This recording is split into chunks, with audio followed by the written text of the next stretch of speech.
A graça e a paz a todos. Aqui é o pastor Valmir Vieira e eu quero trazer mais uma vez uma palavra de Deus, esperando que você receba com muita sabedoria, muita paz e que essa palavra venha servir para a sua vida. Amém? E a palavra está no segundo livro de Samuel, no capítulo 11, e a palavra diz assim: Decorrido um ano, no tempo em que os reis costumavam sair para a guerra, enviou Davi a Joabe e seus servos com ele e a todo o Israel, que destruíram os filhos de Amon e sitiaram Rabá. Porém, Davi ficou em Jerusalém. Uma tarde levantou-se Davi do seu leito e andava passeando no terraço da casa real. Daí ouviu uma mulher que estava tomando banho. Era ela muito formosa. Davi mandou perguntar quem era. Disseram-lhe: é Batseba, filha de Eliã e mulher de Urias, o heteu. Então enviou Davi mensageiros que a trouxessem. Ela veio e ele se deitou com ela. Tendo-se ela purificado da sua imundícia, voltou para sua casa. A mulher concebeu e mandou dizer a Davi: estou grávida. Amém? Quero colocar algumas situações para nós começarmos a pensar em nossas atitudes com relação ao próximo. Certo dia, Noé ficou bêbado. Noé não era viciado, Noé não era um alcoólatra. Abraão teve que mentir. Sentiu numa situação que ele precisou mentir. Mas Abraão não era um homem com hábitos de mentira. Moisés matou um egípcio. Mas Moisés não tinha uma essência de um homem homicida. E você vai ver a história de cada um que foi acontecendo. Noé traz a essência da família, salva. Aquela arca significava salvação. Abraão, amigo de Deus. E Moisés, um grande libertador. E nós aqui nesse texto, nós falamos de algo que Davi cometeu, um erro de Davi. Davi estava em casa onde ele devia estar. A palavra começa decorrido um ano, no tempo em que os reis costumavam a sair para a guerra. E Davi não saiu para a guerra. Ele não foi à luta, ele não foi fazer o que ele tinha que fazer. Mas Davi, a história dele começa bem lá atrás. Davi, ele cuidava das ovelhas do seu pai. Ele era um ótimo filho, um filho que honrava o pai. Você vai ver na história que Davi foi ungido, mas ele ficou em silêncio e permaneceu unido. Davi mata um gigante Golias. Davi não fica soberbo com a fama. Cantavam assim, Saul feriu seus milhares, porém Davi seus 10 milhares. Mesmo com humildade, Davi desperta em Saul muita inveja e é perseguido. Davi tem oportunidade de matar Saul, mas ele não faz. Davi escreve vários salmos, construiu instrumentos, tocava harpa. Davi se torna o rei de Israel. Davi ganha muitas batalhas. Davi tinha uma aliança muito forte com Deus. Mas Davi comete um pecado com Batseba. Davi manda matar Urias. Deus viu tudo. Viu as articulações de Davi. E a semeadura do pecado estava entranhado nele nesse momento. E o que ele plantou, ele teria que colher. Porque o pecado, ele pode poluir o coração até mesmo dos mais nobres filhos de Deus. Quando você lê esse texto e você deixa esse texto entrar, somente esse texto em você, aí eu faço uma pergunta: alguém lembra das batalhas e que Davi ganhou? Alguém lembra do bem que Davi fez para algumas pessoas? Sabe por que não? Porque nós olhamos para o momento.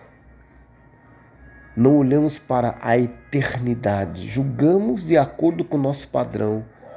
Nos tornamos juízes. E o nosso padrão, ele é orgulho e egoísmo. O padrão de Deus é misericordioso e renovador. Tanto é que Davi era segundo o coração de Deus. Muitas vezes esquecemos desse detalhe. Olhamos e apontamos. Olhamos e falamos. Mas esquecemos desse detalhe. Jesus nasceu em uma manjedoura. Ele cresceu em graça e sabedoria, foi batizado, trouxe uma linguagem contra a cultura, contra os padrões religiosos. Falou a verdade, ajudou de várias formas muitas pessoas, tais como curas físicas, curas emocionais, ressuscitou pessoas, libertou pessoas das trevas, apresentou o reino de Deus, trouxe a paz em meio a circunstâncias diversas, fez tantas maravilhas incontáveis que, se você ver, não caberia nesse livro. Trouxe o padrão de Deus. E com tudo de bom que ele fez, as pessoas cuspiram nele, esbofetearam, torturaram, chicotearam, colocaram uma coroa de espinho em sua cabeça, riram dele, foi crucificado. E sabe o que Jesus fez? Perdoou a todos. Ele é o nosso modelo, Jesus é o nosso modelo. Mas você sabe o que é que nós estamos vendo atualmente? Cristãos atacando cristãos. A palavra diz para orarmos uns pelos outros e não atacarmos uns aos outros. Ah, pastor, mas tem muitos escândalos. Sim, temos visto muitos escândalos. Sim. Muitos homens e mulheres de Deus pecando. Sim. Então, exatamente o momento que nós estamos vivendo hoje é o momento de você orar.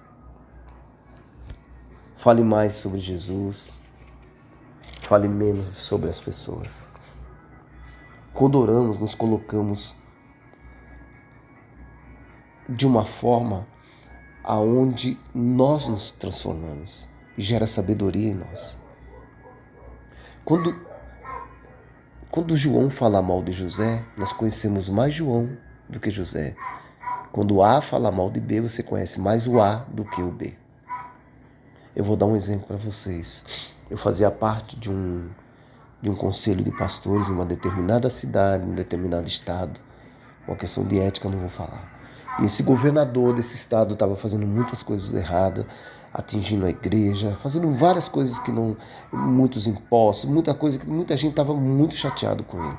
Um dia, conversando com as pessoas sobre ele, eu falei que nós precisávamos orar por ele. Sabe a resposta que eu ouvi? Leve ele para sua casa. É isso que está acontecendo. O irmão do lado peca, é como se ele não prestasse mais. O pastor ali pecou, é como se ele não prestasse mais. O que é que nós estamos vendo hoje nas redes sociais? Todo mundo atacando todo mundo. Perdemos muito tempo criticando e criando uma santidade própria. Olha, eu não faço apologia ao erro e ao pecado, hipótese alguma.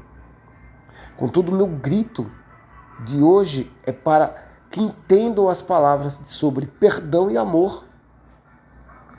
Nós não somos juízes. Nós não somos juízes. Nós não somos juízes, mas nós podemos ajudar. Nós podemos amar. Nós podemos olhar para as pessoas e trazê-las de volta. Se elas estão se perdendo, você tem que ir lá e não volte para cá. Não deixe ela se perder. Aquela ovelha que se perdeu, ele segurou, guardou as 99 e foi lá buscar aquela ovelha. Ela estava perdida. E quantas ovelhas estão perdidas hoje? Quantas ovelhas estão aí saindo das igrejas? Quantas pessoas estão fugindo e falando, não quero mais entrar em igreja nenhuma, eu não quero mais isso porque o irmão falar de mim, o outro fez isso, o outro fez aquilo. Não! O momento é de trazer essas ovelhas mais para perto, para o aprisco. De trazê-la para perto de Cristo. Fale mais de Jesus. As pessoas têm que começar a conhecer melhor Jesus, que Ele é o nosso modelo. Olha o que Jesus diz em Mateus 5,38. Ouviste que foi dito, olho por olho, dente por dente. Eu, porém, vos digo, não resistais ao perverso, mas a qualquer que te ferir na face direita, volte-lhe também a outra. É o que quer. demandar contigo e tirar-te a túnica, deixe-lhe também a capa. Se alguém te obrigar a andar 1 milha, vai com ele e ande 2. Dá a quem te pede e não volte as costas ao que deseja que lhe empreste. Ouvis que foi dito: amarás o teu próximo e odiarás o teu inimigo? Eu, porém, vos digo: amai os vossos inimigos e orai pelos que vos perseguem, para que vos torneis filhos do vosso Pai Celeste, porque Ele faz nascer o sol sobre os maus e sobre os bons, e vi chuvas sobre os justos e os injustos. Porque se amardes os que vos amam, que recompensa tendes? Não fazem os publicanos também o mesmo? E se saudares somente os vossos irmãos, que fazeis demais? Não fazem os gentios também o mesmo? Portanto, sede vós perfeito como perfeito é o vosso Pai Celeste. Olha que palavra que Jesus está falando. Quantas vezes a pessoa, eu não sei se isso aconteceu com você, mas já aconteceu isso comigo, de eu estar em determinada igreja e falar: não, eu estou saindo dessa igreja quando eu era mais jovem, e fui para outra igreja, e de repente o irmão daquela igreja não olhava mais para mim, não me cumprimentava mais, porque eu já não pertencia àquele clã, àquela igreja, àquela instituição, aquela placa. Então quer dizer que eu saí da família de Cristo? Não! É essa visão que as pessoas estão tendo. Parem com isso. Pare com isso. Amados, nós estamos a caminho, muito próximo da vinda de Cristo.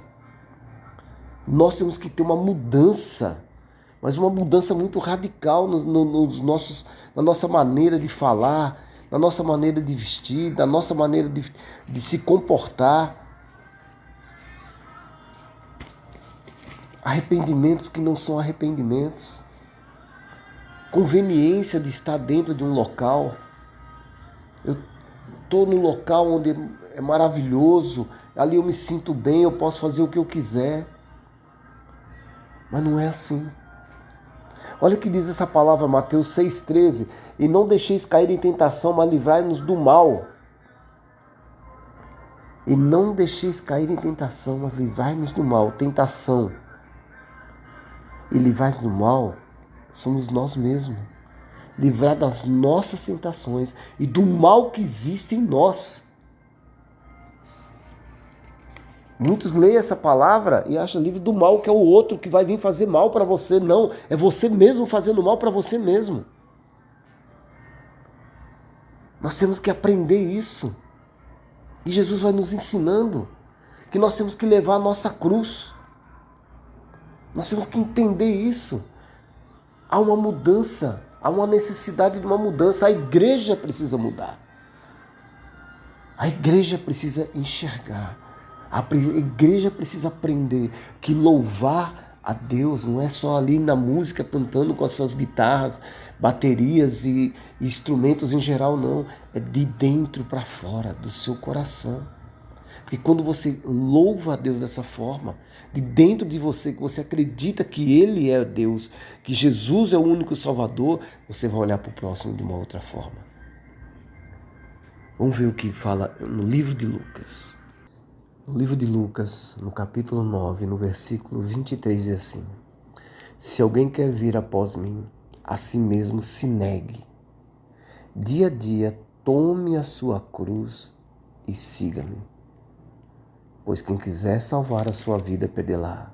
Quem perder a vida por minha causa, essa a salvará. Se alguém quiser vir a mim, após mim, a si mesmo se negue, dia a dia, tome a sua cruz e siga. Como seguiremos Jesus com os nossos padrões julgadores e egocêntricos? Como é que você vai tomar a sua cruz se o seu padrão é cheio de vingança, cheio de ódio, cheio de julgamento, o seu egocentrismo lá em cima? Como que pode?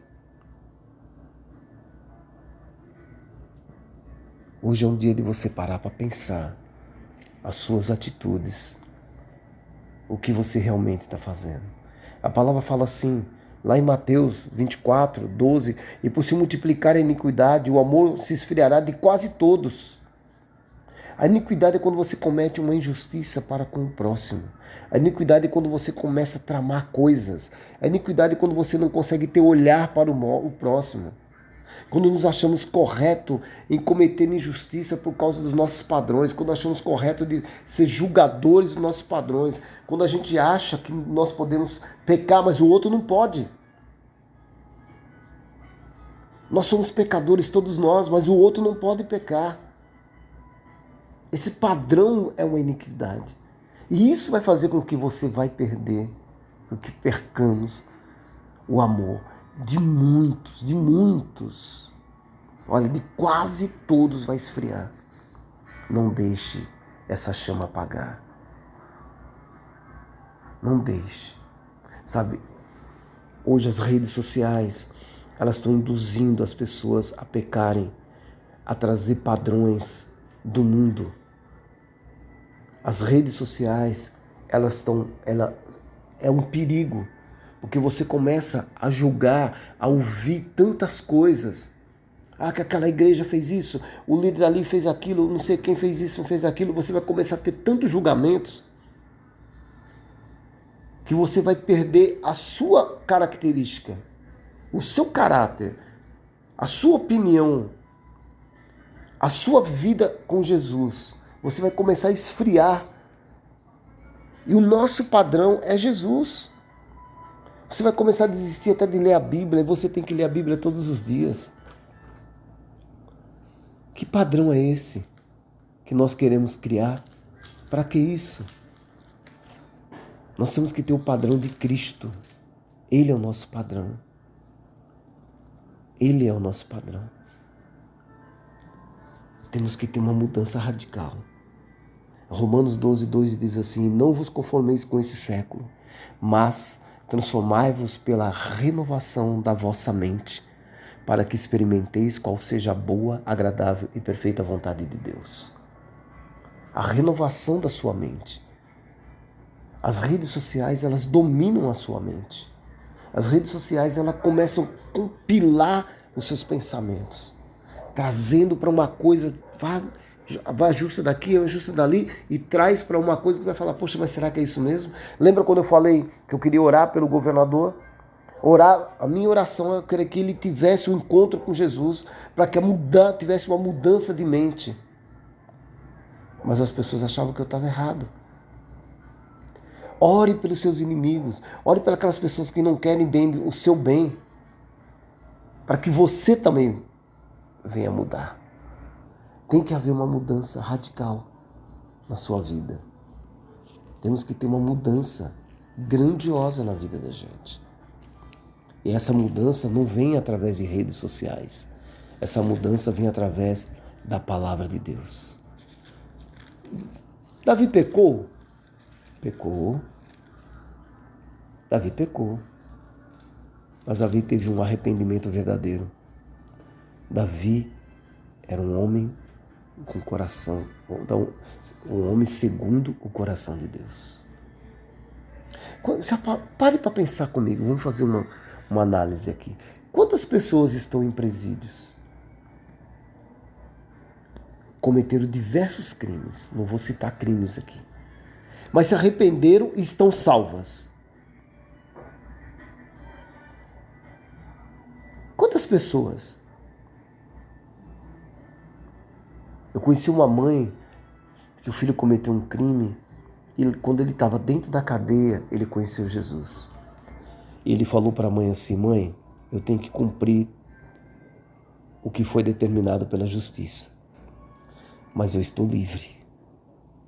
Eu estou atrás das grades, mas eu estou livre, porque eu estou salvo.